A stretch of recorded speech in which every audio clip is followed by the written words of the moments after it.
Nervousness is just excitement and fear together. How do we make this process actually enjoyable? You can do all the skills, but if you don't have a good partnership, what's the point of doing it?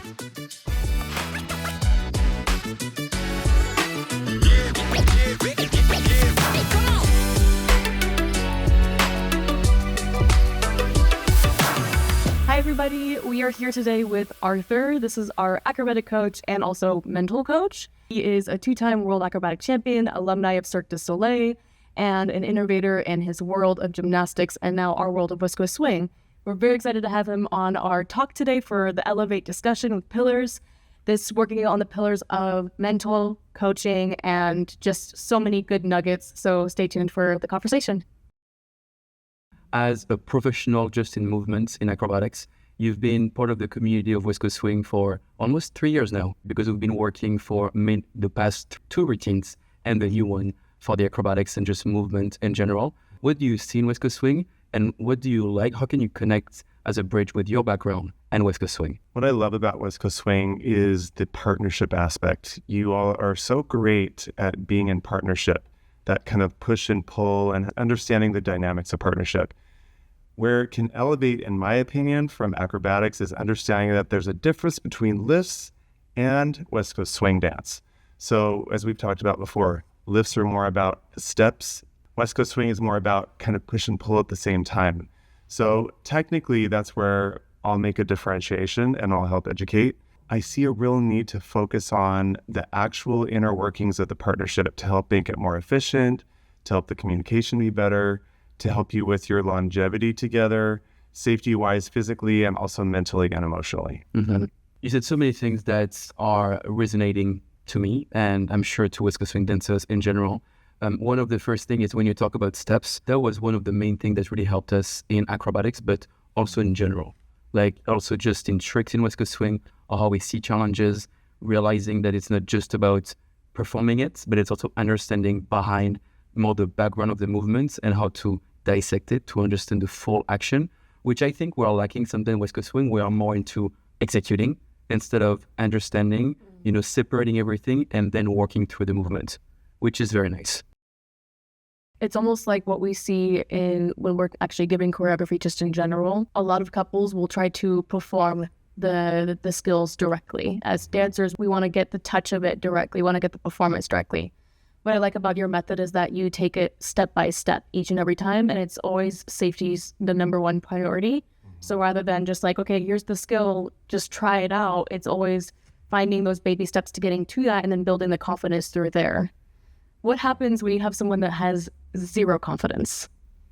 Well, first of all, I work on just psychologically the acceptance of where you're at in the moment. I think that's so powerful to understand that where you're at, even if you are a beginner, is okay. Mm-hmm. And it's important to just start there. So that self-assessment along with that kind of self-acceptance is really important, because we see when you're trying something new and it's very physically and mentally challenging, you get frustrated, right? There's a whole kind of method behind how can we build it progressively so we can help you feel empowered the whole way, understand each step, and then all of a sudden, it becomes really accessible in this really safe way, as opposed to, we just got to try it, we just got to do it, which I think in the past without this acrobatic instruction was more challenging, right? Because you didn't have that kind of knowledge.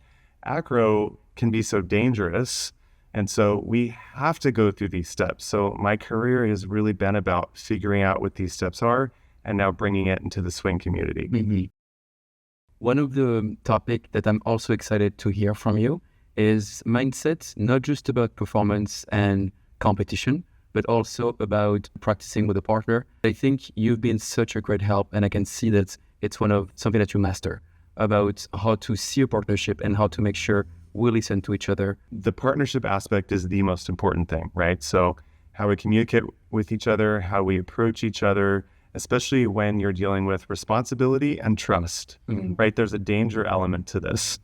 And so that kind of steps up the level of pressure on everything.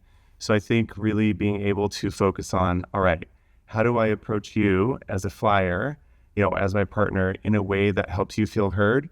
How do I strengthen my ability to listen? There's so many kind of aspects to it that we can really dial in and navigate in order to make this partnership harmonious. Because in the end, you can do all the skills, but if you don't have a good partnership, you don't really have an enjoyable experience. And then what's the point of doing it? Right. So really the point is to make it enjoyable and safe at the same time. And then you have those sparks that start to fly, right? Because you have the foundation built for yourself. That's awesome. That's very true. And that's something that I really appreciated about how you've handled situations with us. Sometimes things can get heated or sometimes we can get frustrated with What? No, it's always perfect. Oh, always perfect. Oh, sure. Always. But when that happens, we're about to go into the skill with that mindset and you're like, no, hold on. You need to take a second, you need to breathe, look at each other. You love each other. Okay, now do the skill. That's what I really like about that approach too. As a 2-time world champion, I wanted to ask you the difference in mindset when it comes to being a champion, maintaining that level and continuing to push forward versus maybe someone who wants to get to that level. With 2 people like yourselves who have an extremely full schedule and you're managing business and performing and coaching and choreographing and performing, you have so much pressure on your time. So how do you delineate your time so it's effective in all these areas? I think one of the most important things is to be consistent and to keep showing up, but also understand what you need in your life as a whole. What is your purpose and what you're doing here? And then you just gear your practice towards that so it really is more harmonious, as opposed to like, okay, we have these hard skills and then we don't practice them for 2 months. And then the level of patience and listening, like to yourself, to your partner, has to go way up. So I think we also don't focus on this as much. We're a very achievement-oriented culture. So it's like achieve, make, as opposed to, all right, how do we make this process actually enjoyable? Right. How do we make this so it's a fun thing to do? Fun, satisfying, right? Because as we know, we've had some hard practices. Well, and what do I say at the end of that? This is where growth is happening. But it requires so much patience from yourself. You literally said that to us today. I think a lot of people in West Coast Swing, if at any routines division, you can feel this pressure and this excitement and also being scared about just what's going to be happening on the floor. What would be your advice as a full-time performer? Understand that what you're doing right now is a gift. It's a gift to yourself. It's a gift to who you're showing this to. So it's a gift to the world. You know, what you've been working on, you're in a very kind of beautiful place in your life that you can be that nervous about something that you love and are passionate about and have worked on. A lot of people don't even have that opportunity. So it's a really beautiful place to be in. So when I feel that nervousness, I'm like, I feel good about that in that way. And then of course there's physical things to do, which is breath work, right? We focus a lot on embodiment and breathing and just kind of accepting where you're at. The last thing you want to do is push against those feelings.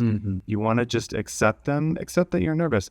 You can perform with nervousness. Nervousness is just excitement and fear together. So it's a little bit of a process of both the thought and then the physicality of a practice of what we're doing. We've talked a lot about acrobatics. Would you consider that for people who don't actually do acrobatics, but maybe do tricks on the floor or even just hard skills in West Coast Swing, would you consider that a similar type of mental work? Absolutely. I think there's obviously height differences in how high you're going between dance skills and acrobatic skills. I love the West Coast Swing community because it's so social. I love the improv aspect to it, but that requires that you are more present, right? Any form of discipline, especially like this, is present in each moment. A couple things I'd love to bring to the West Coast Swing community is a sense of safety, which we've talked about, longevity, because we have all different ages and I performed in acro until I was 40. I could have kept going. I'm 51 now. That's awesome. I can still do some acro. I don't really do it because I just don't really want to, but I love to teach it. And I love to teach that longevity and that health from all the different aspects of it, to the mental, emotional, and physical. And then also a sense of efficiency. I talk a lot about efficiency. Like, how do we do this in a way that is not super complicated, doesn't take forever, and is able to be sustained? So with this mindset, we can strengthen our partnerships and we can raise that bar.